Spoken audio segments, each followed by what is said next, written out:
Hey, what's going on everyone, this is iReviews back with another video, and Apple has just released iOS 18.3.1 to the public. Now this is an update that we actually have been expecting to be released, maybe not this soon, but it is here, and as you can see it is a smaller update. Usually updates like this don't have any new features or changes. They have been released usually of course to fix like different bugs and to give security updates to your device. So iOS 18.3.1 is here, and here are a few things that I suggest you do once you have installed iOS 18.3.1 to your device. First of all, make sure you install it. Usually updates like this are really important, so make sure you install it. Now the next update after iOS 18.3.1 will most likely be iOS 18.4, which should go on beta this week, but in the meantime, because that will require probably another 2 months before it gets to the public,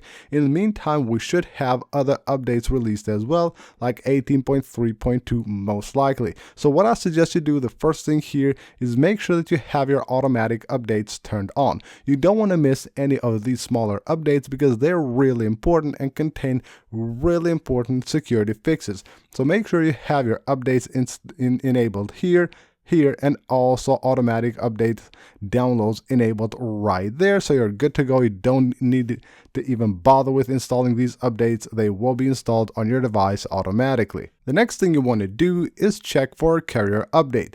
Usually, maybe not with these smaller updates, it happens sometimes, but it's actually not that usual, but they might contain a carrier update as well.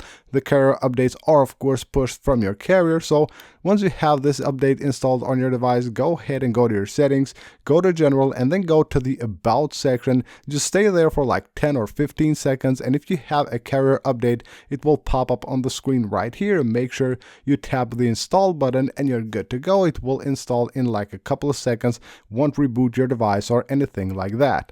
Now usually when we get iOS updates, there will be also a ton of app updates that will follow. A lot of apps do release new updates after an iOS update. So head on to your app store, go to your account, and make sure you check all of your apps, and just make sure that you have all your apps up to date. Now if you don't want to bother with doing that manually, you can always head on to your settings and then go right here under apps. You will have right here the app store. Make sure you have automatic downloads enabled for app updates right here, and your apps will of course update automatically. And last but not least, head on under your battery section. Go to your battery health right here. Now if you have noticed before, when you update your device, usually the maximum capacity percentage will actually drop. That's because sometimes it doesn't display correctly, and when you update your device, iOS will recheck all the components of your iPhone and then show you the true battery health. Now why I say you should check it is because if you have a device that is closer to 80% of battery health, you need to make sure that it hasn't dropped below 80% after the update, because that is the time that you actually need to replace the battery of your iPhone. So you go ahead, check your battery health, and make sure that it's actually still over 80%, which means that your device will work as it should. So that's basically it for this video, guys. Hope you guys enjoyed the video. Smash that like button if you did, and of course subscribe for more videos, and I'll see you on the next one.